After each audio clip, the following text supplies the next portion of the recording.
Bueno, pues empezamos. Muy buenas tardes a la gente a la que va dirigido este encuentro. Queremos que lo vea mucha gente, simpatizantes, amigos, etcétera.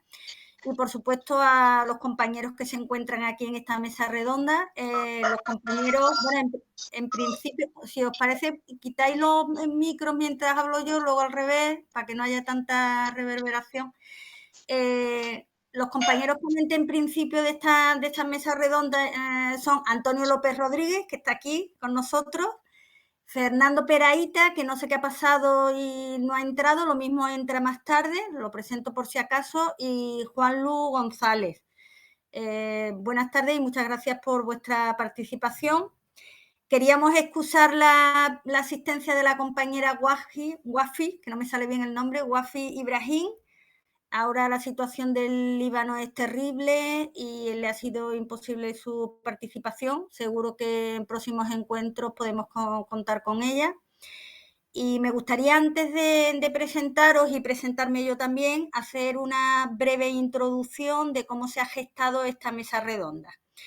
Bueno, decir primero que somos un grupo de personas que militamos en diversos ámbitos sociales y políticos y que hemos creado Arborea. Arborea es un órgano de expresión de ideología comunista y andalucista que, además de su página web, que puede entrar fácilmente, Arborea Andaluza, y entráis en la página donde, bueno, yo a ustedes ya lo había mandado, pero lo digo también para la gente que nos escucha, donde precisamente se encuentran nuestras tesis políticas y estratégicas, así como nuestra voluntad profundamente feminista. Esto es uno de los motivos por los que también sentimos mucho que no venga Wafi, aparte de ser una persona muy preparada en temas de Próximo Oriente, pues que nos gusta invitar también a mujeres, que no sean todos hombres y tal, pero bueno. Además, también Arborea difunde comunicados y artículos por las redes sociales y, por otro lado, tratamos de relacionarnos con nuestro entorno organizando diversas actividades de formación interna, pero formación interna que también tratamos de invitar a gente simpatizante, a gente que le pueda interesar el tema, y otras actividades como es precisamente esta primera mesa redonda que organizamos. Bien, desde Arborea decidimos organizar cuando la fecha lo mereciera y tuviéramos también el tiempo y la energía, porque somos muy poquitos, somos un grupo muy pequeño, pues mesas redondas por días o temáticas que fueran especialmente señaladas y donde participaran compañeras andaluzas y del ámbito internacional, referentes y gente que estuviera preparada en el tema que fuéramos a tratar. Como digo, esta es nuestra primera mesa redonda y nos pareció muy oportuno apoyar la conmemoración del 9 de agosto como Día Internacional de los Crímenes Estadounidenses contra la Humanidad, auspiciado por la red de intelectuales y artistas en defensa de la humanidad que se crea en Latinoamérica, más concretamente en Cuba y en Venezuela. Decidimos conmemorar este día para recordarlo y, sobre todo, para no olvidarlo, este 9 de agosto, día en el que se lanzó, como todo el mundo sabe o la mayoría de la gente sabe, la bomba atómica contra la ciudad de Nagasaki, tras una anterior, el día 6, precisamente el día de hoy, hace 76 años, contra Hiroshima. Es por esto que este día, este 9 de agosto, pues se conmemora, como decimos, como Día Internacional de los Crímenes Estadounidenses contra la Humanidad. Esta conmemoración nos obliga a denunciar las agresiones de todo tipo, pasadas y actuales, del gobierno de Estados Unidos sobre pueblos, hermanos y amigos. Decir también que es un tema al que le damos una gran prioridad porque consideramos que la lucha por la liberación de nuestro pueblo, el andaluz, se hace una con la lucha internacional que están librando pueblos agredidos por el imperio y sus aliados. Intentamos que nuestros análisis de lo que ocurre con un pueblo oprimido como el andaluz se relacione, se conecte con los análisis internacionales y con la solidaridad internacionalista con los pueblos oprimidos del mundo. Como decimos, desde Arborea consideramos este tema fundamental porque Andalucía no solo pertenece a un Estado miembro de la OTAN, sino también porque, debido a su situación geoestratégica, es asiento primordial para las agresiones imperialistas, fundamentalmente porque tenemos las bases militares de Rota, Morón y Gibraltar. Por ello, uno de nuestros objetivos fundamentales es desarrollar un posicionamiento antiimperialista y de solidaridad internacionalista entre la militancia y el activismo andaluz.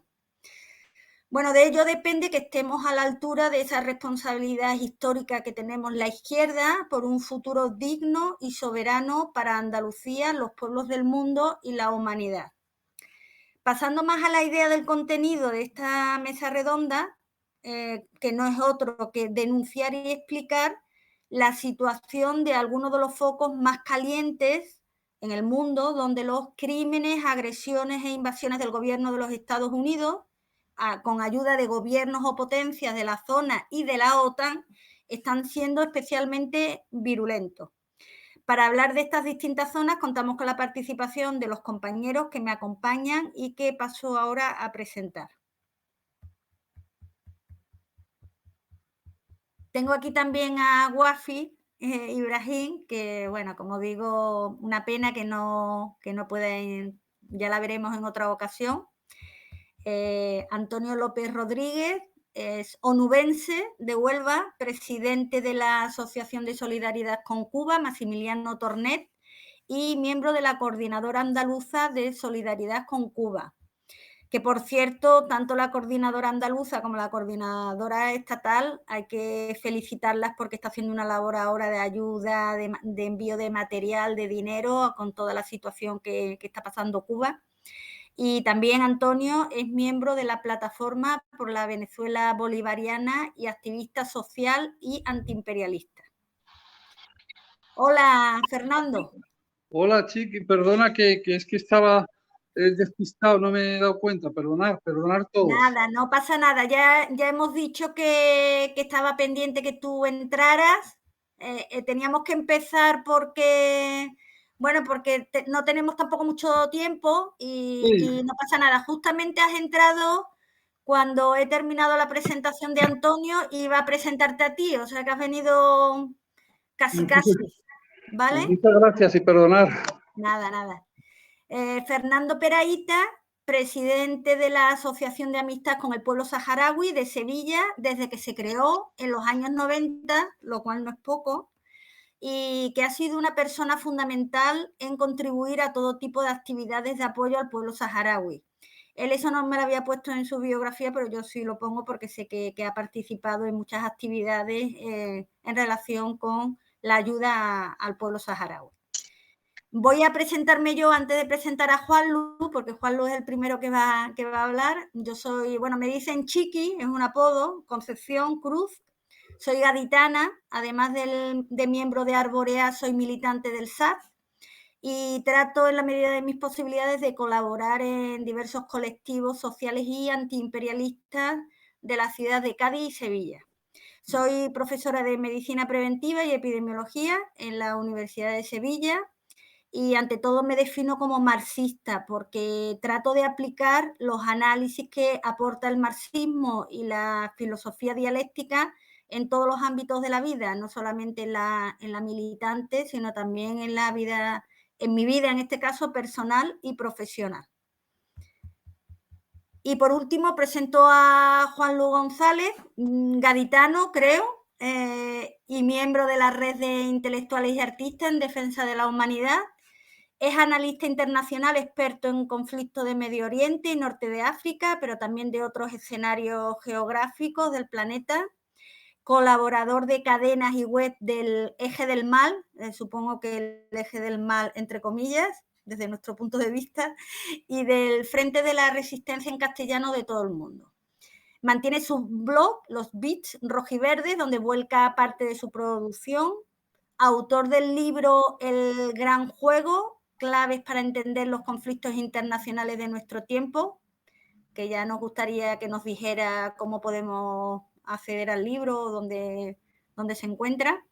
Codirige y produce el programa de tertulias en cuarentena y dice una última frase sufridor por antipatía y cercanía de las bases de la OTAN de Rota, Morón y Gibraltar. Tengo que decir que creo que esta última frase la suscribimos todos los que estamos aquí, muchos de los que nos van a oír, porque todos estamos en el triángulo Cádiz, Sevilla, Huelva, y muy cerca de las bases, y creo que todos sufrimos, ¿no?, esa presencia, y muchas veces vemos hasta los reactores, ¿no?, como cuando hay agresiones, se nota ese movimiento de aviones, incluso en Cádiz, en la ciudad de Cádiz, que bueno, relativamente está un poquito más lejos de Rota. Bueno, precisamente por el contenido de su intervención, Juanlu comienza la ronda de intervenciones y nos hará una introducción del 9 de agosto, Día Internacional de los Crímenes Estadounidenses contra la Humanidad. Así que te cedo la palabra, Juanlu, es todo tuya. Yo me quito el micrófono para que no haya... Pues no hay interferencia. Pues gracias, Chiqui, por la presentación. Un saludo a todas y a todos los que nos están oyendo. Y bueno, realmente hemos adelantado por motivos de agenda la, entre comillas, celebración, ¿no?, del 9 de agosto, del Día Internacional de los Crímenes Estadounidenses contra la Humanidad. Pero bueno, hoy ya lo decía Chiqui hace un momento, hoy se celebra la efeméride, ¿no?, del bombardeo contra Hiroshima, que fue un 6 de agosto, y contra Nagasaki fue el 9. Fijaros, desde hace ya unos años que no se hacía, pero en la fecha del 9 de agosto, en el fin de semana que coincidía, en la provincia de Cádiz y Sevilla más bien, se solía celebrar una marcha más hacia la base de Rota, que se llamaba la Marcha del Silencio. Y allí los grupos antimilitaristas, pacifistas, internacionalistas y solidarios hacíamos una marcha, a veces llegábamos, plantamos cruces en la puerta de la base, y se hacía una marcha justamente para conmemorar el desastre acontecido un día como hoy, ¿no?, en el año 45. Fijaros ahí, realmente esto es una... Sabéis que hay muchísimos días, ¿no?, para celebrar montones de cosas. La ONU tiene una página web donde tiene cifrado todos esos días y imagino que un equipo de gente pues redactando y actualizando información para esos días, vamos, días, semanas e incluso decenios, ¿no? Este es el decenio de tal cosa o de tal otra, este es el día del árbol, el día del medio ambiente o el día de la paz o lo que sea, ¿no? Los tienen ahí como días oficiales, ¿no? Y eso la verdad es que son los que se celebran y los que prácticamente todo el mundo conocemos, ¿no? Sin ningún tipo de dificultad, porque los meten en los medios de comunicación y siempre se celebran. Pero hay otra serie de días que no son tan oficiales, que corren a cargo de sectores profesionales, corren a cargo en este caso, ¿no?, de sectores solidarios. Y entonces, bueno, la red de intelectuales en 2017 intenta situar este día del 9 de agosto como el Día Internacional de los Crímenes Estadounidenses contra la Humanidad. Es algo, bueno, relativamente novedoso, pero está tomando cuerpo. Hay mucha gente que se está sumando fundamentalmente a nivel de español y de América Latina, y poco a poco parece que se va asentando, ¿no? Pero fijaros la de cantidad de días que hay patrocinados por gente de muy diversos tipos, que hoy me he puesto a buscar, digo, voy a ver qué día es hoy, ¿no?, que se celebra hoy. Pues fijaros, hoy es el día del aliento fresco y el día de mover los dedos de los pies, ¿no? No sé quién se dedica a lanzar esa efeméride, pero cada día existe algo que alguien intenta colocar, pero creo que la iniciativa del 9 de agosto está tomando mucho carta de naturaleza poco a poco, y que al final yo creo que se va a acabar asentando. De hecho, hoy justamente se presenta un libro con una serie de artículos sobre el 9 de agosto, en el que participa desde Buenaval, o participan premios Nobel como Pérez Esquivel, así un grupo, Atilio Borón, Estela Caloni, En fin, un montón de gente, fundamentalmente de América Latina, y en el Estado español estamos 3 o 4 personas que también hemos mandado allí nuestra parte del artículo, ¿no?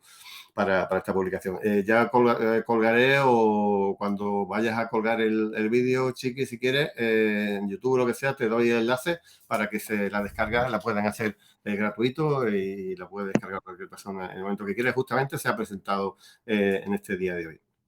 Bueno, yo traía una pequeña presentación de tipo PowerPoint para que fuera más fácil de asentar un poco las ideas. A veces yo creo que la formación profesional en temas de comunicación y demás, que siempre me hace presentar las cosas de esta manera. Si ponéis la pantalla en grande, podéis ver perfectamente la presentación con un tamaño que se pueda, yo creo que leer. Si estamos viéndolo en plan pequeñito, no se grabará nada más que el cachito pequeño, ¿no? en el que estamos. Bueno, pues ya les decía, el 9 de agosto se escoge como Día Internacional de los Crímenes Estadounidenses contra la Humanidad por el hecho de que sucedieron los bombardeos de Hiroshima primero y Nagasaki después.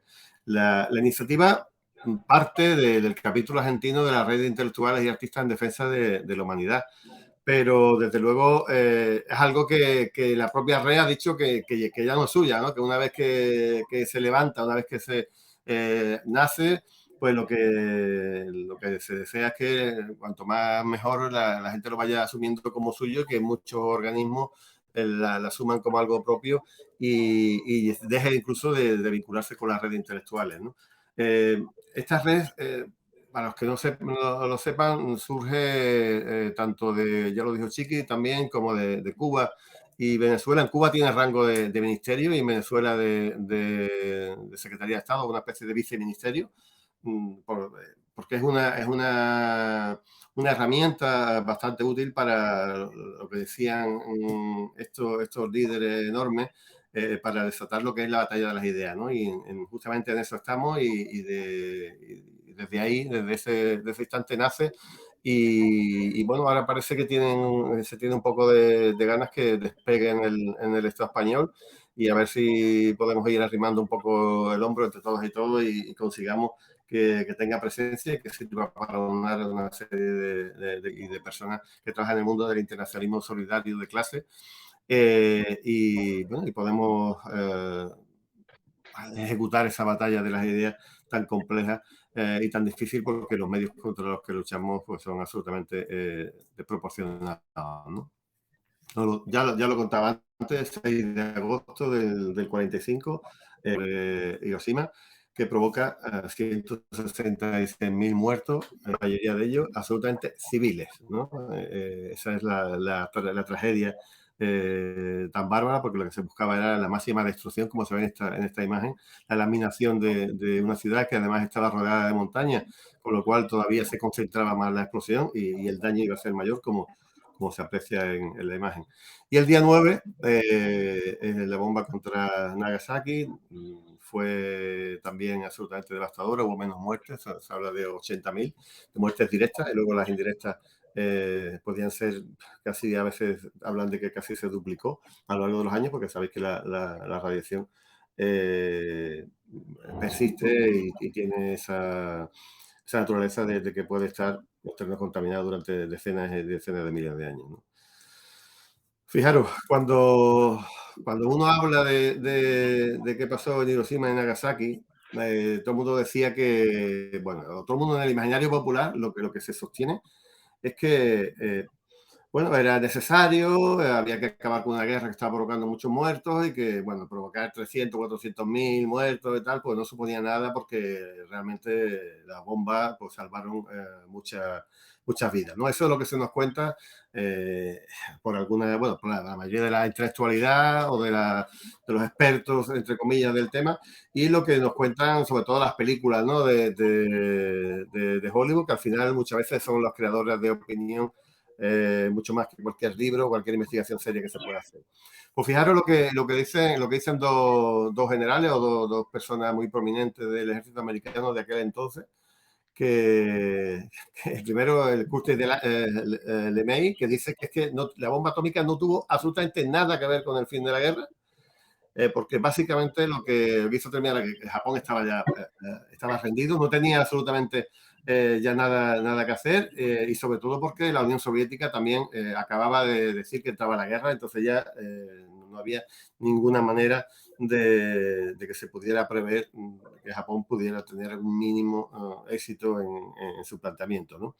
Si esto lo dice un general, imaginaros, bueno, yo creo que hay mucha gente que le puede chocar porque yo digo, el que tiene es que absolutamente, que realmente salvó vida, ¿no? Una auténtica salvajada. Pero fijaros otro general, el Carter Crack, lo que llega a decir, ¿no? Cuando no necesitamos hacerlo y sabíamos que no necesitamos hacerlo y ellos sabían que no necesitamos hacerlo, ellos son los japoneses, utilizamos a los japoneses como un experimento para 2 bombas atómicas. O sea, fijaros la salvajada que se pudo hacer para un simple experimento para que Estados Unidos demostrara cuál era el poder militar que estaba desarrollando justamente en ese momento para que otras naciones tuvieran cuidado con enfrentarse al poderío norteamericano, ¿no? Eso, esa sensación de crear terror por la posibilidad de una masacre y que se infundir terror para conseguir una serie de fines no tiene otro nombre que el de terrorismo, ¿no? Aquí el presidente norteamericano no deja de ser un auténtico terrorista de Estado y lo que se consiguió en esa época efectivamente fue enseñar unas cartas absolutamente brutales para atemorizar y aterrorizar a la población, ¿no? Pero Estados Unidos solamente ha cometido ese crimen de la humanidad que hoy, en teoría, estamos celebrando, es un decir, estamos recordando. Estados Unidos ha mantenido prácticamente 4 o 5 años de toda su historia que no ha estado metido en guerra. Aquí sale un listado de las guerras que ha estado desde la Segunda Guerra Mundial. Estamos hablando prácticamente de una treintena de guerras, invasiones, golpes de Estado, masacres, atentados de bandera falsa, atentados terroristas, etcétera, etcétera, ¿no? Hay varios estudios que están cifrando la cantidad de muertos que han provocado desde la Segunda Guerra Mundial. Estudios americanos, por otra parte, no estudios que han hecho los peligrosos comunistas, ni bolivarianos, ni nadie de esto. Universidades norteamericanas y cifran de más de 20 millones de muertes en 37 guerras después de la Segunda Guerra Mundial. Y tengo que decir que esos 20 millones se habla del arco más pequeño, porque los datos evidentemente son bastante complejos de medir y se cifran entre 20 y 30. O sea que he puesto lo más bajo que podía decir de ese estudio, ¿no? Ya, ¿cómo hace esto Estados Unidos? Y por eso hablaba de los sufridores de la base norteamericana. Pues efectivamente, Estados Unidos tiene una red de alrededor de 800 bases militares, desde la cual despliega en cuestión de segundos su poderío de guerra en prácticamente el 100% del territorio del planeta. En este mapa se ven, en amarillo son las bases permanentes, en rojo son las bases más o menos, vamos a llamarlas quizá móviles, y luego en gris serían las bases secretas, ¿no? Y luego el tamaño del punto nos va indicando el número de bases que hay, ¿no?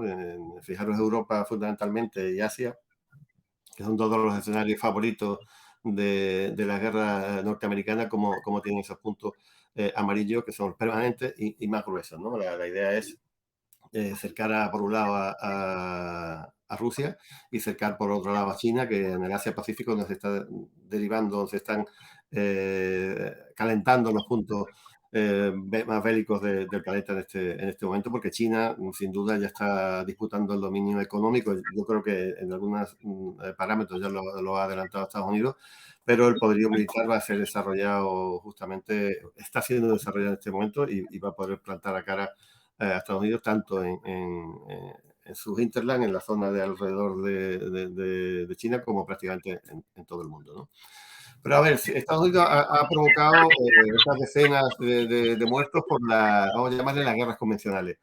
Pero últimamente las guerras convencionales son las que menos se están provocando, y lo que se está realmente haciendo, lo que se está practicando son lo que se llama ahora guerras de cuarta generación. La guerra de cuarta generación son... Juanlu, Sí. Juanlu, perdona que te interrumpa. Yo creo que alguien tiene el sonido encendido. Creo que Fernando, por si lo pudiera quitarse el sonido. Es que hay interferencia.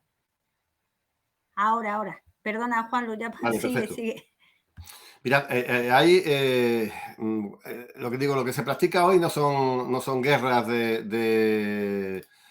vamos a llamarle desde el punto de vista clásico, ¿no? Una guerra que dos ejércitos se enfrentan a piñas, con ejércitos muy grandes, etcétera, etcétera. Eso es lo que sería, lo que llaman los estudiosos de estas cosas, la guerra de primera generación.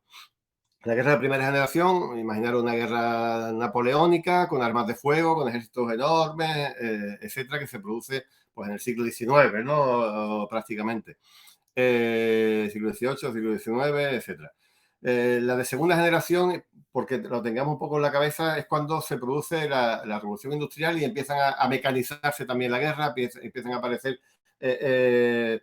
es la guerra clásica para que tengamos en la cabeza, con algunos carros de combate, con algunos cañones de artillería más potentes. Sería como la guerra que se produce en la Primera Guerra Mundial, ¿no? Sobre todo la guerra de trincheras, esa famosa que a veces se eternizaban porque los frentes no podían moverse porque una trinchera era una zona bastante inexpugnable, ¿no?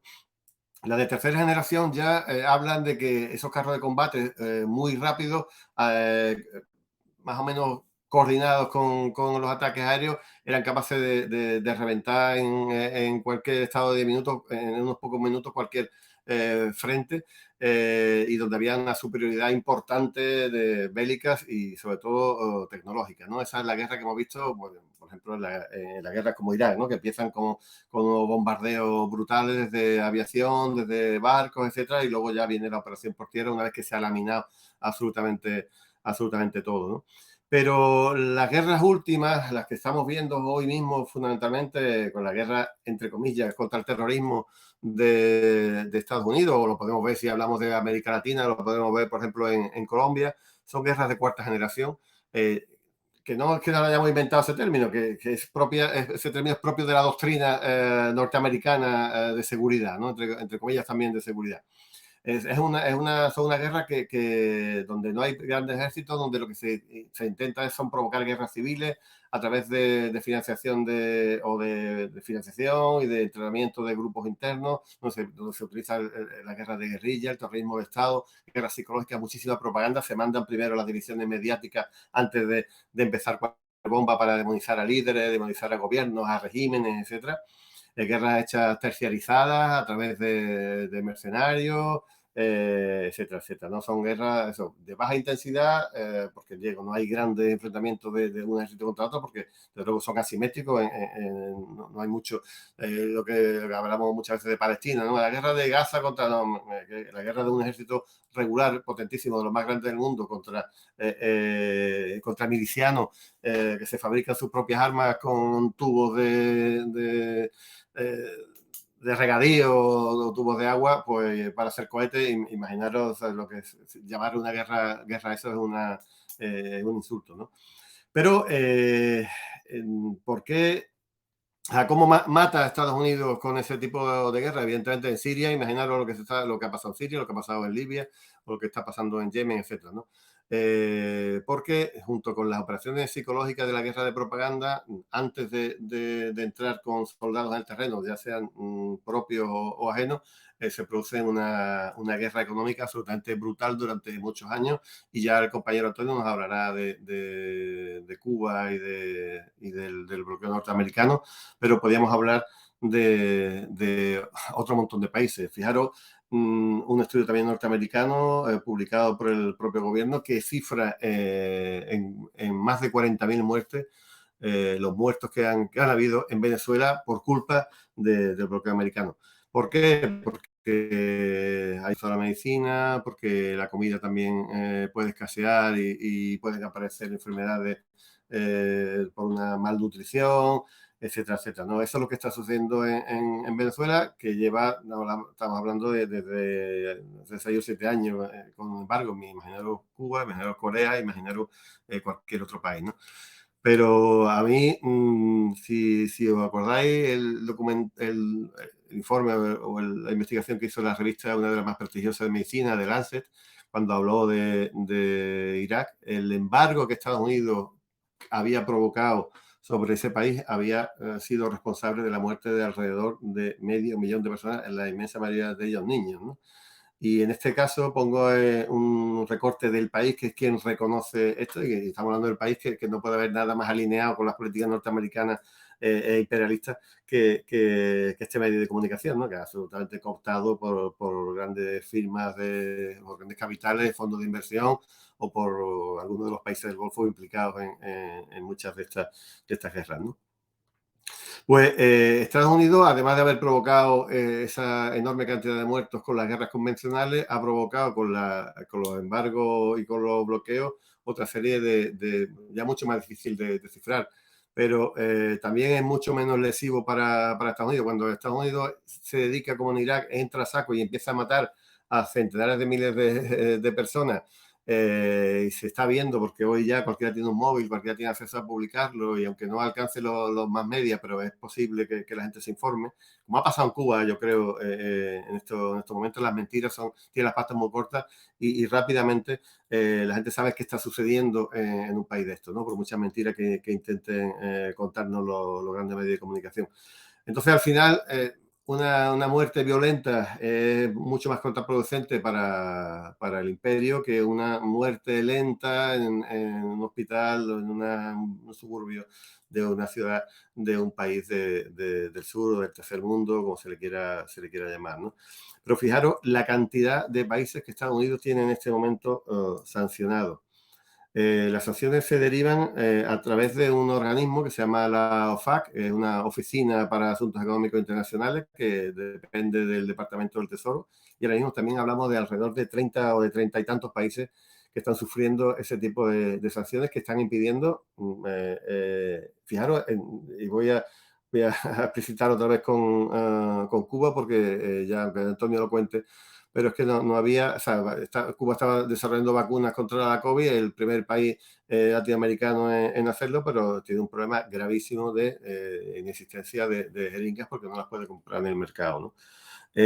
Bueno, pues imaginaros todos estos países lo que están sufriendo porque no tienen, o Venezuela ahora mismo tiene repuestos para que ninguna industria pueda sacar petróleo de sus pozos, que para recordaros son las mayores reservas del mundo, y es imposible. Bueno, la renta petrolera de Venezuela se ha reducido en los últimos años, pues creo que era al 1% de 50.000 millones que ingresaba Venezuela por el petróleo, pues se han quedado absolutamente en 400 y pico tal. ¿Por qué? Porque, entre otras cosas, los pozos de petróleo sacan una serie de bombas, las bombas necesitan un mantenimiento, necesitan unos repuestos, y como no se tiene acceso al mercado de los repuestos, porque Estados Unidos tiene la particularidad de que, al ser un imperio de nuevo cuño, pero al poner sanciones unilaterales, ilegales, etcétera, pero las puede extender al resto del mundo, porque tiene la capacidad de sancionar a cualquier país que negocie con este listado, esta treintena de países. Al final las sanciones, que son bilaterales, vamos a llamarlas así, las puede convertir en globales. Con lo cual, al final, pues en Irán pues tienen problemas para medicamentos, tienen problemas para vacunas, tienen problemas para la industria petrolera y para un montón de cosas. Pero pensad también, por ejemplo, en el caso de que los organismos internacionales, fundamentalmente bancarios y donde se mueve todo el dinero, también están controlados por Estados Unidos. Igual que Internet está controlado básicamente por Estados Unidos.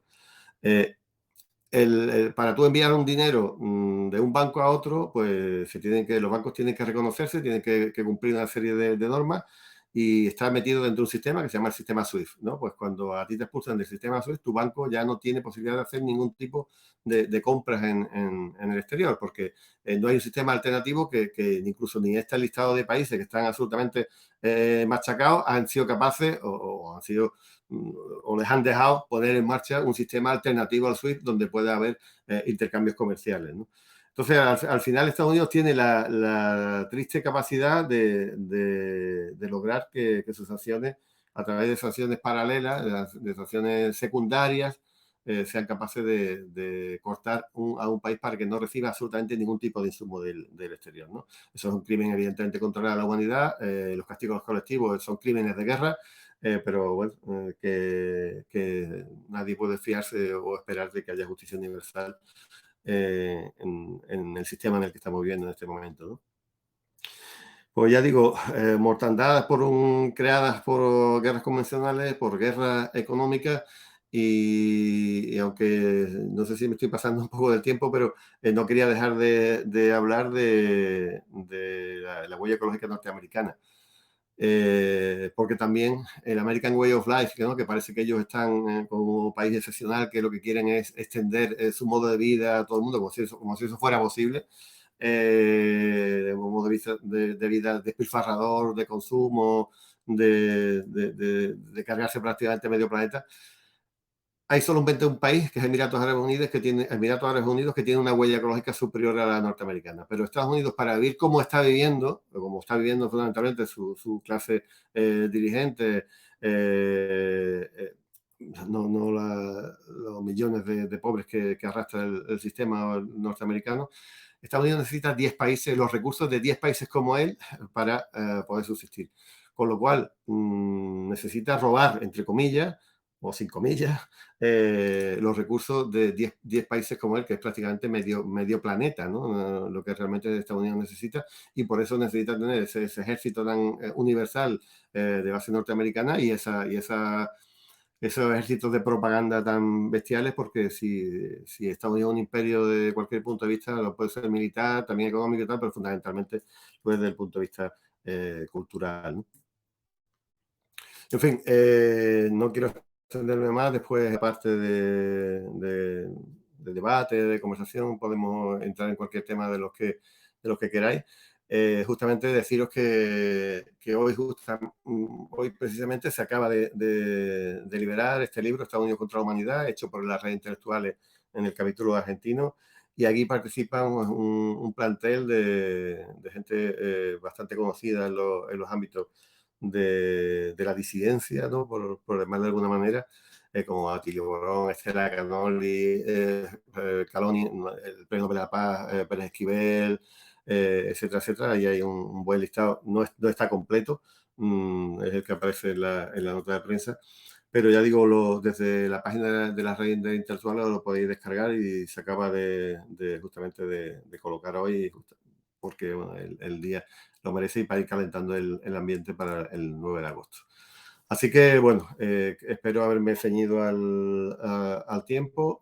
Presento esta iniciativa que ya digo que aunque nace de las redes intelectuales, no es de la red, es absolutamente colectiva de quien quiera cogerlo y quien quiera asumirla como propia. Esperemos que también algunos países de América Latina, ahora que parece que están soplando vientos de soberanismo y vientos bolivarianos de nuevo en muchos sitios, lo que está pasando en Perú, ¿no? Que era algo absolutamente inesperado, como hemos encontrado, o lo que también lo inesperado de Bolivia, o la gente despertando en las calles de las ciudades en Colombia, o lo que está pasando también en Chile. Están abriendo periodos muy, muy interesantes. Y creo que no solamente el 9 de agosto debería ser una efeméride celebrada o recordada más bien por grupos sociales internacionalistas, sino que también algunos países deberían sumarse a esta iniciativa para que tomara el cuerpo que necesite y que sirva también como día de reflexión para que cuando veamos una película, cuando leamos algo que nos cuenten en los medios de comunicación, sepamos contemporizar un poco, sepamos contextualizarlo y entendemos que podamos entender que Estados Unidos, como así aparece prácticamente cada año, a nivel mundial se hacen unas encuestas de algunos grupos demoscópicos más o menos asimilados y hacen una pregunta de quién es el país más peligroso para la paz en el mundo. Y desde hace varios lustros, siempre es Estados Unidos el que está a la cabeza como país más peligroso de todo el mundo. Esa es la percepción que tiene fundamentalmente en el resto del mundo no occidental. Y el segundo que siempre lo acompaña es Israel, ¿no? Que no deja de ser otro apéndice de Estados Unidos en Oriente Medio. En fin, esperemos que esa idea que puede tener una mayoría de la gente en el resto del planeta, pues de alguna manera también nos llegue a nuestros países y entendamos qué supone Estados Unidos para el mundo y cómo es uno de los azotes más peligrosos para este planeta que estamos sufriendo, y que esperemos que el mundo multipolar llegue pronto y Estados Unidos no deje de ser un actor más, no va a desaparecer, pero que solamente sea un actor más en el escenario de las naciones. Pues por mi parte, ahora seguiremos. Muchas gracias. Cogemos el testigo de apoyar este día, que la verdad que es muy interesante. Bueno, acabas de decir que Estados Unidos e Israel fueron los únicos, ¿no?, que dijeron que no en la ONU hace poco a que siguiera, ¿no?, a que se quitara, mejor dicho, dijeron que no a que se quitara el bloqueo contra Cuba. Siempre coincide. Bueno, pasamos, sí, bueno, intentad ajustaros al tiempo, el tiempo entre 10 y 15 minutos, si es posible, ¿eh? Voy a presentar, bueno, ya le he presentado a Fernando Peraite, ya comenté antes que es presidente de la Asociación de Amistad con el Pueblo Saharaui de Sevilla, y que nos va a hablar de la alianza estratégica entre Estados Unidos y Marruecos para impedir la libertad del pueblo saharaui. Adelante, Fernando, es tu turno. Bueno, buenas tardes a todas y a todos. Bueno, claro, militante de la solidaridad con el pueblo saharaui, y cuando Chiqui me llamó, pues se me ocurrió hablar un poco de cuál es el papel de Estados Unidos en la crisis del Sáhara, ¿no? Y bueno, Estados Unidos, como explicaba Juanlo, pues ha tenido un papel predominante en todos los conflictos desde el final de la Segunda Guerra Mundial. Y en el caso del Sáhara, pues Estados Unidos tuvo una intervención muy potente cuando el Sáhara fue invadido por Marruecos en 1975-76, ¿no?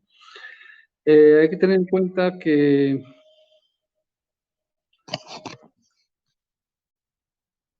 ¿me oís ahora mejor o no? ¿Me oís mejor? Se te ve bien, se te ha visto bien desde el principio, Fernando. ¿Pero se me oye bien? Sí, sí, yo te oigo bien. Vale. Pues te quería decir que Estados Unidos tuvo un papel muy, muy fuerte en la invasión del Sáhara por parte marroquí. Hay que recordar que entonces era secretario de Estado Kissinger, y Kissinger tuvo un papel fundamental en la transición española, en el nombramiento de Juan Carlos I como rey, y también en aconsejar o permitir a Hassan II, el rey de Marruecos, montar la Marcha Verde, que fue esta especie de puesta en escena de la invasión que iba a tener lugar más tarde, ¿no? Claro, la Marcha Verde fue una cosa autorizada por Marruecos. Es famoso que son 300.000 pobres marroquíes que Hassan II manda para hacer esta representación de invadir el Sáhara, que en aquel momento era todavía Sáhara español. Eso fue en noviembre del 75. Hay que recordar que en la cabecera de la Marcha Verde iba una bandera estadounidense, y que una operación de ese calibre es impensable sin la autorización de Estados Unidos, ¿no? Bueno, hay datos ahora de que parece que fue un intercambio entre el acceso a la monarquía de Juan Carlos I y la invasión en Marruecos. Estados Unidos, Kissinger le pidió a Juan Carlos que cediera el Sáhara a cambio de no poner pegas a su investidura como rey. Bueno, eso no sé, está por demostrar, pero bueno, eso es lo que dicen ellos. Lo que sí es que está claro que los Estados Unidos permitieron y pusieron en valor la Marcha Verde, y la Marcha Verde tuvo lugar a primeros de noviembre de 1975. Y luego la Marcha Verde, como digo, fue un teatro que sirvió para que estuviera justificado por parte española la entrega del Sáhara, y la entrega en papeles se produce el 14 de noviembre de 1975, cuando se firman los acuerdos tripartitos de Madrid. Entonces, en aquel acto de los acuerdos tripartitos de Madrid se entrega el Sáhara a Marruecos y a Mauritania, aunque la administración de derecho sigue, digamos, siendo española, ¿no? Pero España empieza una retirada y que se culmina el 28 de febrero de 1976. Pero fijaros también que, bueno, esto es uno de los episodios más vergonzosos también de la descolonización española, que los ataques marroquíes con napalm y fósforo blanco a los refugiados saharauis se producen el 19 de febrero de 1976, es decir, el ataque a Undraiga, al campamento de Undraiga con napalm, pues se produce el 19 de febrero de 76, todavía estando bajo administración española del Sáhara, porque el Sáhara deja de ser español el 28 de febrero de 1976, ¿no? Bueno, luego, después de estos acontecimientos, ya el 20 de noviembre muere Franco, pero los gobiernos democráticos, francamente, no han sido mejores que el gobierno de Franco en asumir su responsabilidad respecto del Sáhara, ¿no? No hay que cargar el tema del Sáhara a la dictadura, ni mucho menos, ni tampoco a Juan Carlismo, sino que España es un país que tiene una relación con Marruecos absolutamente incomprensible, una relación no sé, de vasallaje con Marruecos que es incomprensible, y todos los gobiernos democráticos en España pues han tenido esa relación de vasallaje, ¿no? Una vez que el Sáhara es ocupado por Marruecos, el Polisario inicia una guerra de liberación que en 1979 termina la guerra con Mauritania, pero sigue la guerra con Marruecos. Es una guerra en la que Marruecos, lógicamente, tiene muchas bajas y tiene mucho, porque el Polisario conoce muy bien el territorio, el Polisario hace una guerra de guerrillas, pero ahí interviene otra vez Estados Unidos, interviene junto con su aliado, que es Israel, para construir un muro de arena, una berma de arena de 2.700 kilómetros, que van construyendo primero un muro que protege lo que llaman el Sáhara Útil, de las minas de Bucra, de la Yun, y van bajando el muro hasta que por fin aíslan casi 2/3 partes del territorio con un muro, una berma de arena que está también por el lado saharaui, sembrada con 7 millones de minas, ¿no? Es el campo minado más grande del mundo, y un muro de 2.700 kilómetros que cada 4 kilómetros tiene un asentamiento militar marroquí, y cada 3 o 4 asentamientos tiene misiles y tiene radares israelíes, ¿no? Todo eso está construido con tecnología israelí y estadounidense, aparte de también el apoyo indudable de Francia, que es el gran apoyo que Marruecos tiene en la cuestión saharaui. Esto, Estados Unidos siempre defiende que Marruecos es su aliado estratégico y Argelia es un aliado posible en el campo del petróleo o en el campo de la energía, pero ellos siempre defienden que Marruecos es su aliado estratégico, ¿no? España tiene una relación con Marruecos absolutamente incomprensible, si no es porque Marruecos realmente tiene ese papel de guardián de la migración subsahariana. Todos recordamos a Zapatero dando dinero a los marroquíes para que enviase a los subsaharianos que estaban molestando en los campos al lado de Ceuta y Melilla, los mandasen al desierto, y todos recordamos a Zapatero entregando dinero a los marroquíes, ¿no? Para eso. Y todos recordamos el atentado del 11 de marzo, justo antes de las elecciones, que bueno, siempre cuando hay un asesinato, un atentado, hay que buscar quién se beneficia, y en aquel caso el que se beneficiaba claramente era Marruecos, ¿no? Marruecos es un país que siempre amenaza con la droga, con el terrorismo, con la invasión de los inmigrantes y de los pobres subsaharianos que vienen a buscarse la vida a Europa. Y en todo este papel, pues está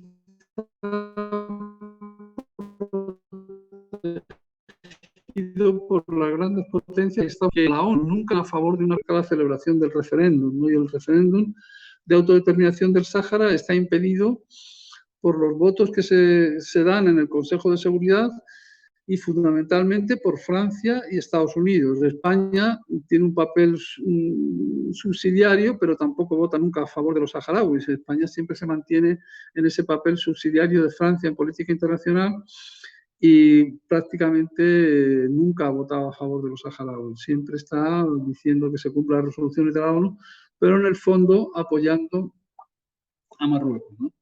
Y esto, bueno, Estados Unidos juega una vez más el papel de gran potencia en el norte de África porque no hay que olvidar que Francia es la potencia dominante en todo el norte y noroeste de Francia, de África. Tiene incluso el franco Shefa que funciona en todo el continente africano del oeste y Marruecos prácticamente es una provincia de Francia y Estados Unidos quiere penetrar por todos los medios en esa parte del continente porque es una parte geoestratégica. Hay que tener en cuenta que cuando se produce la invasión marroquí del Sáhara en 1975, hay una situación que los Estados Unidos no pueden permitir, que es una situación de Argelia, un país socialista.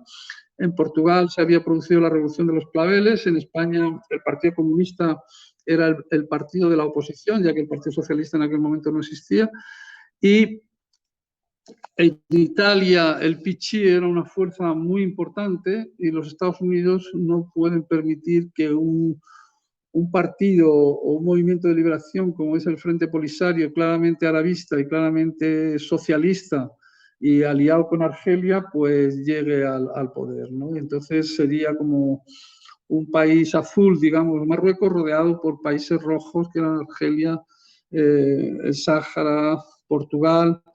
España no se sabía muy bien porque hasta que los americanos no apoyan a Felipe González, pues el partido de la oposición realmente, el que parecía que iba a acceder al poder era el Partido Comunista, y en Italia pues pasaba lo mismo, ¿no? Entonces, el papel de los americanos en el conflicto del Sáhara, aunque poco visto, ha sido determinante para que estemos donde estamos y para que el referéndum pues sea difícil, sea prácticamente imposible y ya no buscado por nadie, y hayamos tenido que volver a la guerra después de la agresión marroquí y en este momento se esté librando una guerra de liberación otra vez en el Sáhara que por supuesto no tiene otro final más que la derrota marroquí y la liberación del Sáhara, porque incluso, como decía Juan, los americanos con todo su poder han ido a Afganistán y han tenido que salir, han ido a Irak y han tenido que salir, y los marroquíes en el Sáhara pues no son los americanos, no son los israelíes y tendrán que salir del Sáhara porque los saharauis se han apuntado todos con entusiasmo a esta guerra de liberación y los marroquíes van a la guerra obligados por sus autoridades, pero el final de la guerra, más tarde o más temprano, es que los marroquíes tendrán que retirarse del territorio saharaui. Muchas gracias, Chiqui. Gracias, Fernando. Has terminado además de forma bastante optimista, que también es importante. Sí. Vamos a ganar la guerra seguro, no hay otra, no será mañana ni será pasado, pero fíjate que los saharauis no van a ganar la guerra, los marroquíes no van a ganar la guerra, pero los marroquíes no van a poder aguantar,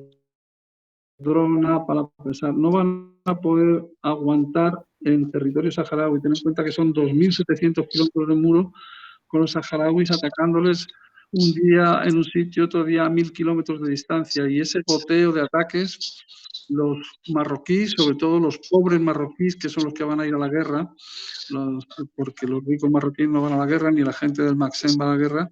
Yo tengo la confianza que los pobres marroquíes van a decir basta a un sitio que no les corresponde, que no quieren estar y que no es su lugar. Y van a estar, los marroquíes no van a poder aguantar tener ese territorio controlado, no van a tener más remedio que retirarse.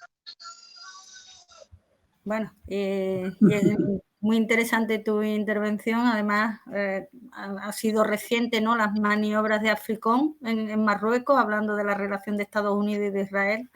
Muy importante.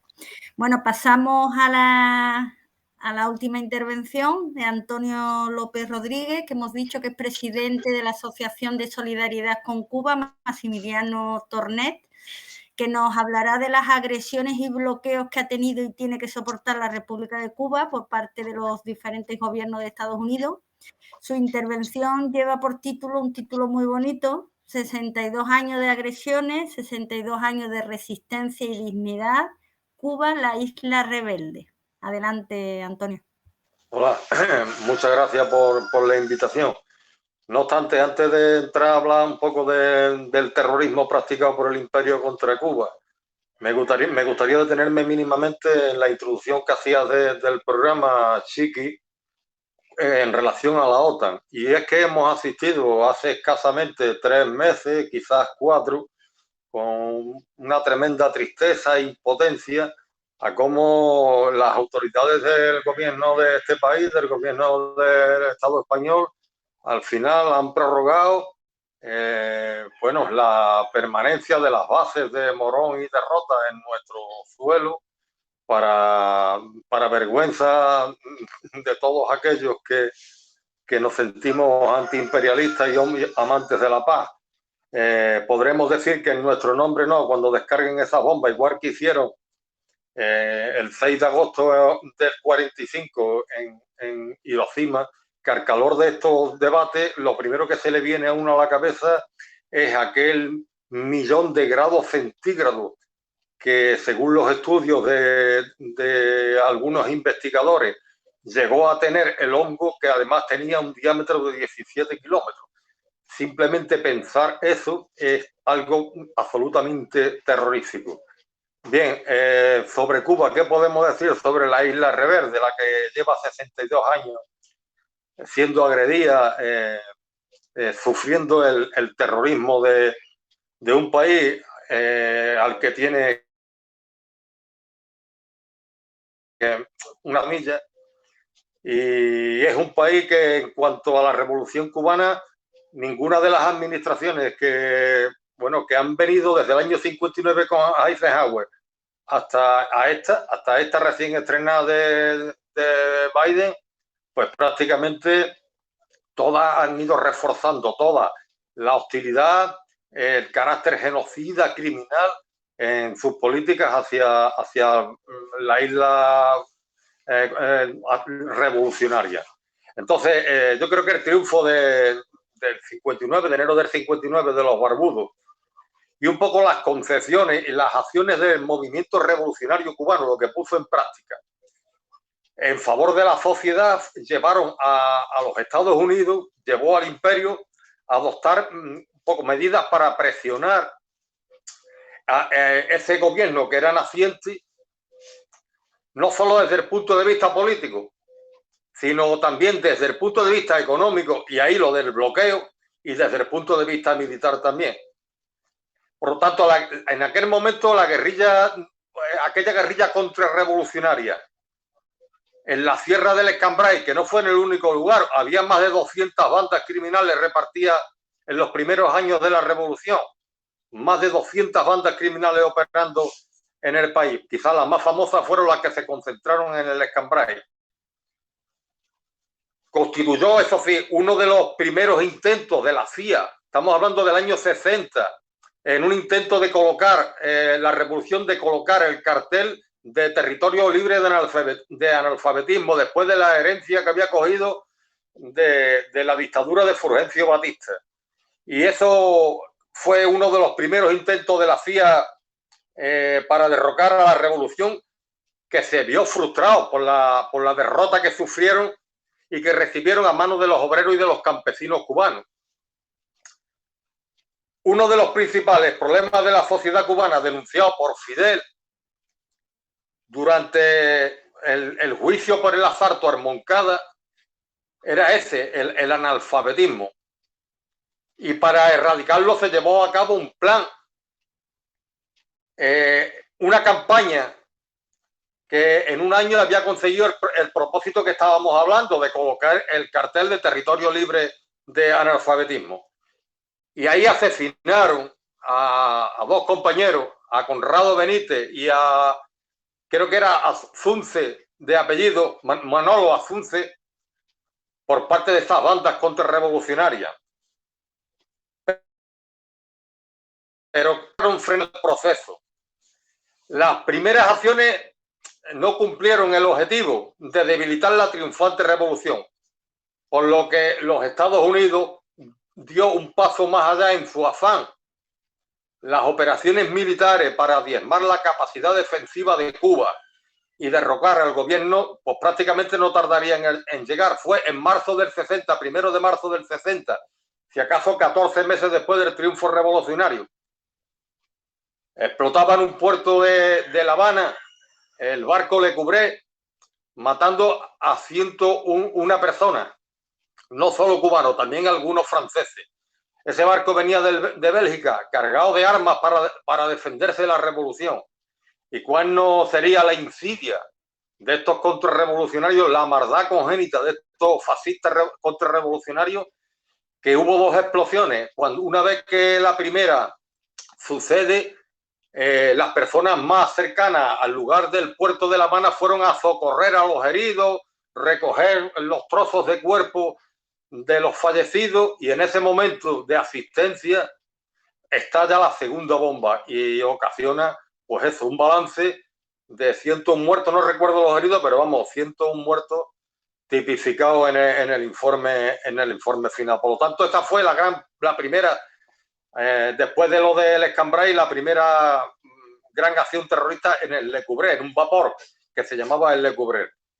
Y después, al año siguiente, en relación con el ataque a Playa Girón, que fue el 17 de abril del 61, tenemos que retrotraernos 4 días antes y situarnos en el día 13, cuando en uno de los almacenes más famosos de toda La Habana, que se llamaba el Encanto, colocan una bomba, y ahí es donde matan también a una de las trabajadoras, se llamaba Fe de nombre, Fe del Valle, y 2 días después, el día 15, aparece el bombardeo en 3 aeropuertos distintos de Cuba, uno en Rancho Boyero, que es en San Antonio de los Baños, otro en el aeropuerto Antonio Maceo de Santiago de Cuba, y un tercero que no recuerdo ahora mismo el nombre que tenía. De manera que estos 1.500 mercenarios que habían entrenado en la Nicaragua somocista,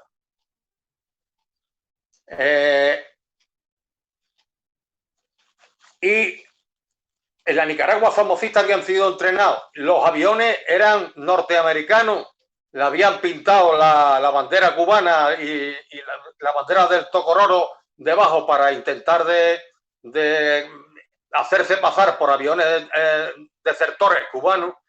Y por otro lado, los barcos eran financiados por la United Fruit. Tenemos un triste recuerdo en la Guatemala del 54, en la época de Jacobo Oliver, porque en definitiva era el amo y señor, la United Fruit era el amo y señor de todo Centroamérica. Pues estos 1.500 mercenarios contrarrevolucionarios por la zona llamada Playa Girón, para ellos es Bahía de Cocino, intentan primero bombardear el día 15, bombardear los 3 aeropuertos. Eso es defendido como gato panza arriba por el ejército reverde, y en el objetivo de preparar una invasión. Ellos lo que querían era preparar una invasión para decirle al mundo que habían creado una cabeza de playa en la cual encontrarían incluso poca resistencia, formando un gobierno provisional con la colaboración, con el place de, como no, de la OEA, lo que allí fue mencionado como Raúl Rojas, Ministerio de Colonia, exactamente igual que hoy con este ogro del pantano que es Diego Almagro, y por la comunidad internacional. Hay que tener en cuenta que en aquel momento la Unión Europea como tal no existía, pero los gobiernos occidentales eran tan lacayos como lo son hoy del imperialismo. Y fue ya el 17 cuando comenzó el ataque por la Playa Girón. Pero eso no llegó a 72 horas. No llegaron a 72 horas. Los 1.500 mercenarios fueron reducidos y después fueron encarcelados, fueron juzgados y al final fueron cambiados por medicina y por alimentos para la revolución. Pero eso sí, el ejército cubano en la revolución cubana aquella victoria constituyó a su vez la primera gran derrota del imperialismo en el continente latinoamericano, en el continente americano entero. Después ya tenemos que pasar un poco por más importante, en el año 63, cuando el gobierno norteamericano oficializa el bloqueo comercial, financiero, económico, y lo hace 3 semanas antes, quiero recordar, de que Kennedy accediera al poder, pero luego, pues, de la misma manera que Eisenhower pues, lo había planteado. Y que además, y tristemente, es una medida que sigue vigente hasta hoy. Sabemos las connotaciones que está teniendo. Hubo un informe que presentó en la ONU, en la Asamblea General de la ONU del año 19, el actual canciller Bruno Rodríguez Parrilla, en el que hablaba, después de unos estudios pormenorizados por economistas cubanos, que el daño en lo económico desde este momento hasta ahora, o hasta el año 2019, era algo superior a los 43.000 millones de dólares. Según el informe ese, que además digo, fue presentado a la ONU. Pues eso fue el bloqueo en sí mismo, no es nada más que un acto de agresión, un acto de terrorismo, que a los que hemos estado en Cuba, bueno, podemos, en fin, valorar de una manera más cercana las consecuencias que tiene, que ha tenido y que esperemos que tenga durante poco tiempo, aunque me parece a mí que esto va aún más para largo. Y llegamos ya un poco al año 76, específicamente el 6 de octubre, cuando la contrarrevolución liderada en este caso por, digamos, Bin Laden de Latinoamérica, que era Posada Carriles y Orlando Bosch, armados, financiados desde la CIA, no en vano, habían estado años antes trabajando para la CINA de Pinochet en Chile, y estos elementos fueron los autores intelectuales del derribo en la isla de las Barbados del avión de la cubana de aviación, donde había 73 personas a bordo, la mayoría de ellas eran niños del equipo de esgrima de la selección cubana que venía de participar en unos juegos deportivos en otro país del Caribe, pero además también había ciudadanos de la República Democrática de Corea, de coreanos del norte. Eso, además, resultaron en el hemisferio, no se conocía un ataque peor que este, todo el hemisferio occidental, y un ataque brutal. Bien, por lo tanto, han sido comunes estos 62 años de revolución. Ha habido otro tipo de agresiones, de terrorismo, como la guerra biológica, quizás se habló menos o va desapareciendo un poco en el tiempo, pero esa guerra biológica con ese dengue, que quiero recordar también que fueron 101 personas también las muertas, pero además la fiebre porcina, un virus que repartieron desde los aviones, desde el cielo de la isla, y causó un daño tremendo a los cultivos, a los animales y, como no, a los propios habitantes de Cuba.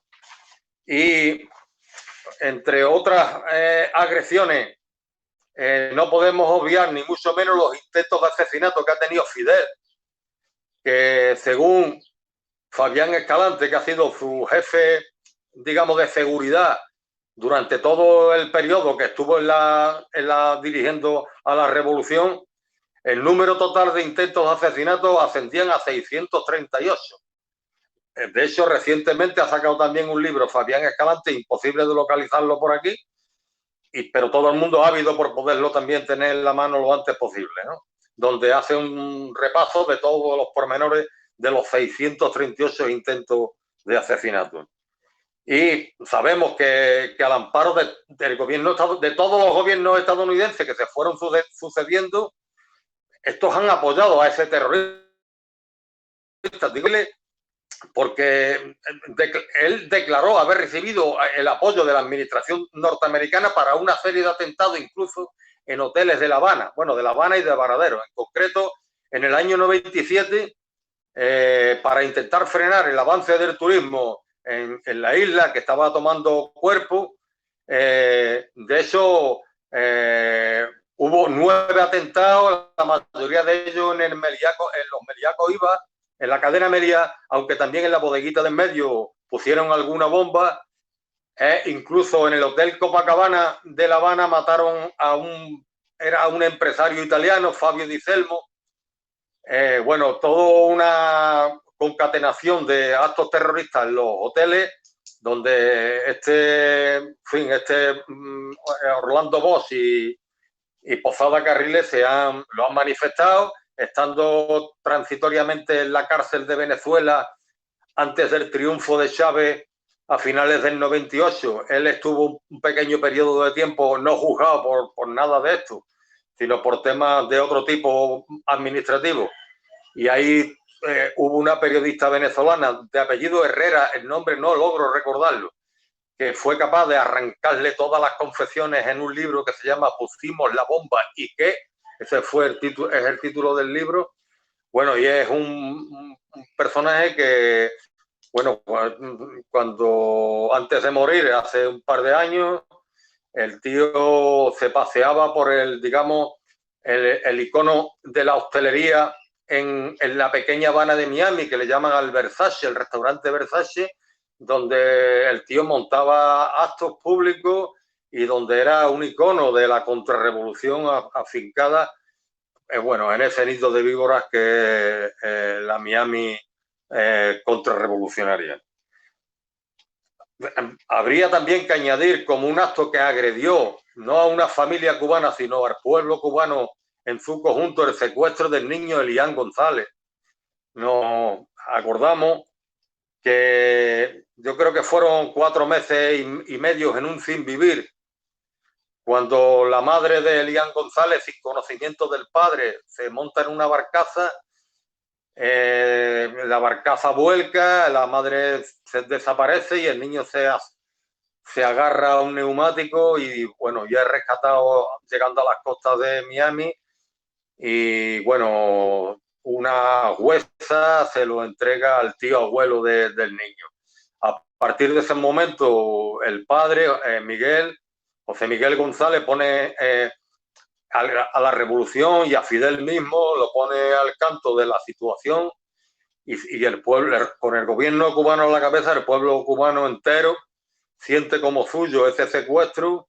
Empiezan las movilizaciones delante de la sección de intereses norteamericana, un día sí y otro también, con una participación de los jóvenes, de los niños, tremenda, hasta que quiero recordar que 4 meses y medio después del secuestro, bueno, por una orden también judicial y en este caso con cierta flexibilidad del gobierno de Clinton, pues el padre se pudo traer al aeropuerto José Martí al niño en sus brazos y aquello fue vivido como una auténtica fiesta, no solo por la familia del niño, sino por el pueblo cubano entero. Y si eso tuvo una, digamos, una fuerte contestación en la sociedad cubana, en el pueblo revolucionario cubano, ¿qué podemos decir de los 5 héroes cubanos, de los 5 héroes cubanos, de 5 ejemplos ante los ojos del mundo, que una desgraciada noche del 12 de septiembre de 1998, 5 patadas en sus puertas, fueron detenidos, cada uno llevado a una de las prisiones de alta seguridad, de las que tanto abundan en el país de las barras y las estrellas, que ya aprovecho, como decía Tom Sawyer, debería de sustituir esas barras y las estrellas por calaveras y tibias cruzadas, bueno, en homenaje a la piratería ejercida en el mundo. Pues el encarcelamiento supuso 17 meses en un hueco y después, pues prácticamente el cumplimiento de la condena para Fernando íntegra y para René también íntegra, y los otros 3 compañeros, Antonio, Gerardo, hoy al frente de los CDR, y René, bueno, fueron puestos en libertad en virtud del acuerdo que Raúl con Obama, bueno, llevaron a cabo el 17 de diciembre de 2014, con lo que eso fue también pues una auténtica fiesta para el pueblo de Cuba, porque yo en primera persona creo, después de haber intentado de conocer la sensibilidad de cientos de personas el poco tiempo que estuve allí, llegué a un momento a la conclusión de que la liberación de los 5 era tan importante como el bloqueo mismo, de lo que suponía para el pueblo revolucionario. En fin, eso ya digo, el día 14 de septiembre del 17, pues se vio culminado con el regreso de los 3 que aún permanecían presos, y bueno, ahí Fidel se lució porque vaticinó al principio de la detención, volverán, y efectivamente la palabra se hizo grande en ese magnífico para nosotros días de vuelta. Más atentados terroristas o más acciones contra la Revolución Cubana. Bueno, también hubo una moda que esperemos no continúe por lo que sucedió el día 26 de julio de este año, y fueron los atentados a las embajadas cubanas, no solo en Europa. En Lisboa mataron a 2 miembros de la embajada, también en la ONU, a un miembro del cuerpo diplomático destacado allí en la ONU, también lo llegaron a asesinar, sino que después trasladaron sus maldades a las sedes diplomáticas de Centro y de Sudamérica, y un montón de países pues fueron víctimas de los atentados, de las bombas, de la contrarrevolución, bueno, en contra de la diplomacia, en definitiva, cubana. También es cierto que desde los primeros 5 años de la revolución, desde el 59 al 64, los atentados, la quema de cañaverales, de escuelas, de teatros, de cine, de almacenes, de todo, eso fue impresionante, que creo que llegan a 500 y algo de atentados, digamos, terroristas. Eso eran atentados, en algunos casos muriendo personas, en otros casos quedando lisiados, y en otros casos quemando combustible, pudriendo, matando aves para el consumo, a pollos para el consumo por miles en varias ocasiones. En fin, que hay un prontuario de agresividad, de terrorismo contra la Revolución Cubana, que se ha visto culminado primero el año 2020 con el atentado que sufrió la embajada norteamericana también en Washington, y este último que ha tenido lugar el 26 de julio en París, donde, bueno, ha salido el canciller cubano salió con una respuesta tremendamente contundente, que después fue complementada con las palabras de Díaz-Canel, también en el mismo sentido. Bueno, eso nos tiene que hacer reflexionar, porque no quisiéramos pensar que volviéramos de nuevo a aquellos episodios de sangre continuada y de sufrimiento continuado. En fin, bueno, yo pienso de todas maneras que con el peligro del imperialismo con respecto a Cuba y que, en fin, el hecho mismo de que la revolución fuera una conquista de un pueblo y no fuera una imposición a un pueblo, que es lo que representa el capitalismo, pues hace que la brutalidad del imperio pues mantenga los mismos o unos niveles más acusados de los que tuvieron desde el triunfo mismo de la revolución en el año 59. Creo que me ha ajustado el tiempo, ¿no? Sí, muy bien. Bueno, aquí tenemos un tiempo también para intercambio de ideas, de si queréis hacer una última ronda de los temas que se han comentado. Sí, Si alguien Chiqui, quiere... si me permite un par de cositas sobre las intervenciones que han hecho magníficas ambos compañeros.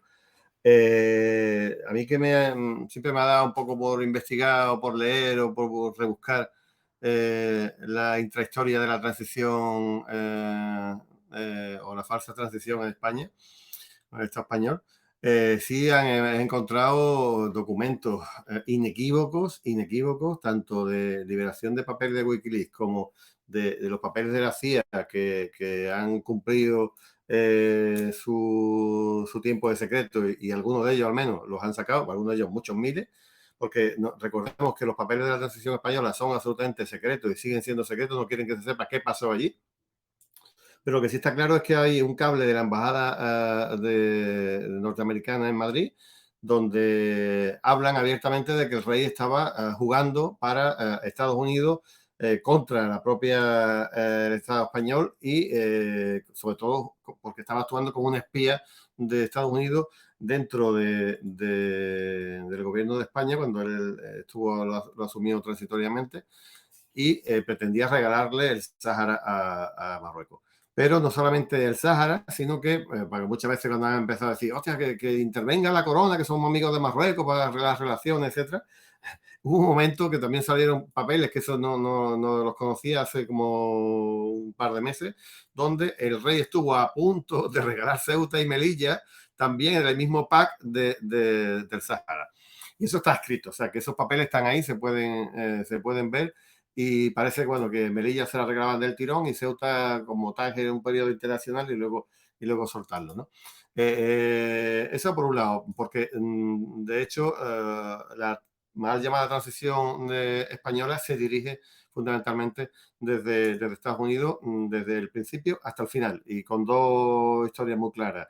El acabar con el comunismo, que el comunismo nunca pudiera gobernar en este país. Domesticar al PSOE, por un lado, que le hacía falta poco, ya lo estaban domesticando desde el propio régimen franquista, y por supuesto que las bases norteamericanas estuvieran aquí para siempre, ¿no? Que es lo que también el compañero acaba Antonio de mencionar. Y por otro lado, decir también que al hilo de lo que decía Antonio, que además de todos los ataques históricos que ha habido, desde los biológicos, médicos, sabotaje, etcétera, que ha habido contra la Revolución Cubana, el último ataque que se ha producido hace cuestión de semanas, también estaba dirigido por Estados Unidos. Todo estaba montado, se sabe cómo se organizó todo. El eslogan estaba montado por Cuba Decide, que es una fundación norteamericana radicada en Miami, presidida por, como le llama ahí, Rosita Payá, la hija de Waldo Payá. Ella fue la que encargó las pancartas de las manifestaciones espontáneas, la que encargó los lemas de las manifestaciones espontáneas, la que pagó todo. Y además, semanas antes de que se produjeran esas mini manifestaciones violentas en Cuba, esta señora se cita con el Orco del Pantano, con Luis Almagro, y aparece dándole una bolsa de esta de tela con el eslogan y el logotipo de Cuba Decide, que después fue el que se veía en todos estos sitios, en estas mini manifestaciones, que ninguna de ellas superó las 500 personas. Estaba totalmente organizada desde Miami, con dinero de Miami y con dinero de Estados Unidos, ¿no? Es decir, que no cesan y no cesarán de atacar y de seguir intentando doblegar a la isla rebelde, ¿no? Muy bien, totalmente. Fernando, Antonio, ¿queréis? Yo quería un poco al calor de lo que acaba de comentar Waldo, de la Payá, ¿no? De la Rosa Payá, cuando el padre se mata en un turismo en compañía del espía más tonto de la historia, que era el Carromero, uno de los delfines de la presidenta de la Aguirre, que intentan de involucrar a la revolución, a la seguridad cubana detrás del accidente, y es cuando el propio embajador español en La Habana que asiste invitado por las autoridades cubanas al desarrollo de todo el proceso, Es el primero que manifiesta ante la ofensiva ya de Madrid con el PP en el gobierno, que es preferible que se retire porque no hay nada que hacer, ha quedado todo claro en la sentencia y en los hechos probados. Y esta elementa fue la que, bueno, viendo que esa opción ya se le cerraba esa puerta, pues ha utilizado esta de Cuba Decide, que efectivamente el Jota, con mucha habilidad, el peruano ha tenido posibilidad de retratar en la bolsa el mismo logo, que en fin, que nos demuestra su complicidad, vamos. Muy bien. Fernando, ¿algo que comentar? ¿Algo que añadir? ¿No se te oye? Fernando, no tiene sonido. Ahora. No. Yo no lo veo. Sí. No. Yo no lo veo tampoco, ¿no? Yo sí lo veo, pero sin sonido. Bueno, yo no lo veo, pero lo importante es el sonido. A ver si. Tampoco. No, y además lo está activando y desactivando, pero no suena. Algún problema debe haber porque él está tocando todo el tiempo. No se te oye, Fernando. Ahora se ha quedado congelado y se ha ido. Pues antes, mientras recupera Fernando, Antonio, fijaros cómo funciona la Internacional Liberal. Fernando. Ahora sí, ¿no? Sí. Bueno, simplemente una cosa muy breve para no alargarlo, y es que yo creo que, digamos, como saharauis, nosotros no tenemos más que inmenso agradecimiento a Cuba por el papel que ha jugado en todo el tema de la lucha del Sáhara por la independencia, ¿no? En Cuba se han formado más de 10.000 cuadros saharauis. Cuba ha sido el gran apoyo. Si hay 400 médicos saharauis ahora mismo, pues 390 se han formado en Cuba. Y nuestro agradecimiento a Cuba es inmenso, no solamente porque Cuba acude a Liberia cuando hay epidemias, acude incluso a Italia para ayudar a los italianos cuando la epidemia del COVID, sino que en el tema del Sáhara, digamos, el corazón de Cuba con el Sáhara ha sido inmenso y el hermanamiento de Cuba con el Sáhara nunca lo podremos olvidar. Y quiero decir también que ahí esta situación de agresión norteamericana pues ha sido también terrible para los saharauis porque, claro, la situación cubana, la situación en el interior de Cuba también hace muy difícil que esta solidaridad permanente con todos los países del mundo pues continúe, ¿no? Y ha tenido que disminuir obligatoriamente porque ya en Cuba la situación está bastante difícil. Y por tanto es otra agresión más, digamos, a los saharauis a través de la agresión terrible a Cuba, lo que está repercutiendo también en la formación de los cuadros saharauis que tan generosamente Cuba ha mantenido desde el principio de la lucha de liberación saharaui, y es el Estado que realmente junto con Argelia ha hecho posible que los saharauis estén formados hoy en día y puedan tener los cuadros suficientes para que cuando llegue la independencia de su país puedan constituir un Estado formado y culto. Y nuestro agradecimiento será siempre inmenso.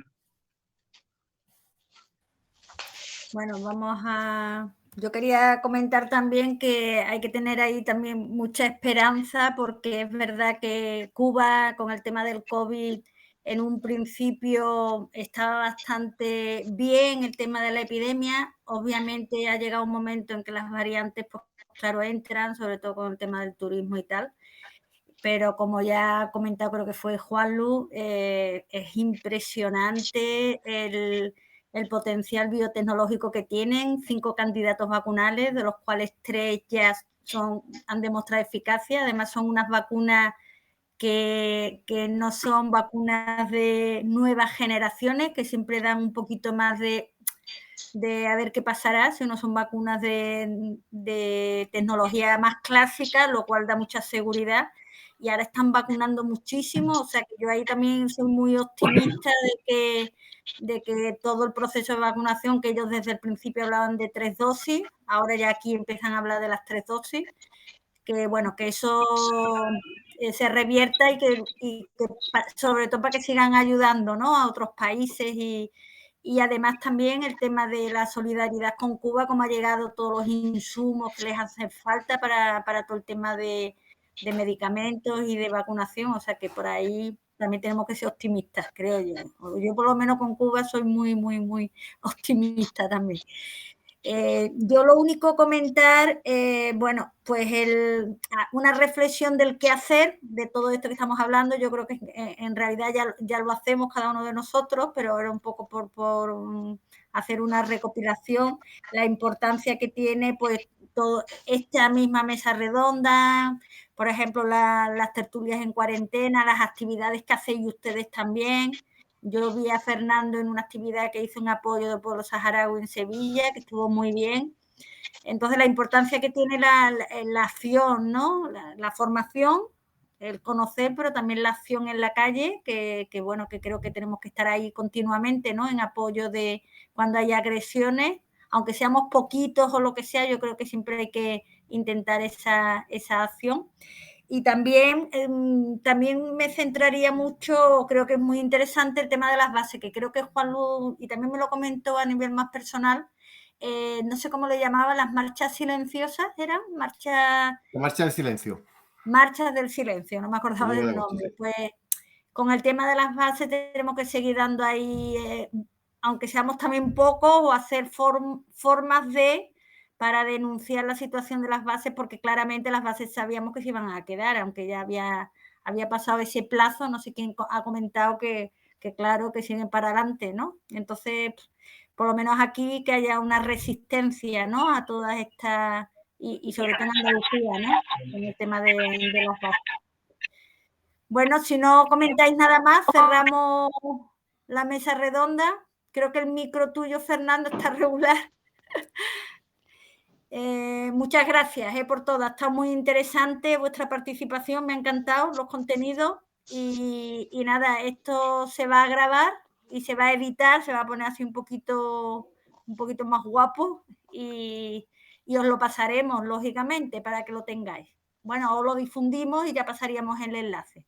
¿De acuerdo? Muy bien. Muchas Pues gracias a ustedes. Muchas gracias y encantado de conoceros Normalmente, hombre.